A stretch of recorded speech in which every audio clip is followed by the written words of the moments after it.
بہت پہلے ایک لومڑی اور بگلا کسی جنگل میں رہتے تھے۔ وہ ایک دوسرے کو زیادہ پریشان بھی نہیں کرتے تھے۔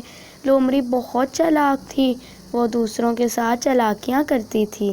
ایک دن اس نے بگلے کو پریشان کرنے کا سوچا۔ ایک دن لومڑی بگلے کے پاس آئی اور کہا کہ آج میری پیدائش کا دن ہے، اس لیے آج رات میں نے ایک دعوت رکھی ہے، تم ضرور آنا۔ رات کو جب بگلا اس کے گھر گیا تو لومڑی نے چکن سوپ پلیٹ میں ڈال کر بگلے کے آگے رکھا۔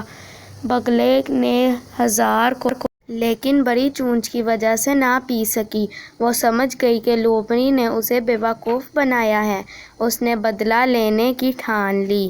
چند دن بعد بگلا لومڑی کے گھر آیا اور کہا کہ آج میری پیدائش کا دن ہے، اس لیے تم رات کو میرے گھر دعوت پر ضرور آنا۔ لومڑی جب بگلے کے گھر پہنچی تو بگلے نے بھی چکن سوپ بنا کر بوتل میں ڈال کر لومڑی کے آگے رکھا۔ لومڑی نے ہزار کوشش کی لیکن نہ پی سکی۔ اسی طرح سے بگلے نے بھی لومڑی کو بیوقوف بنایا۔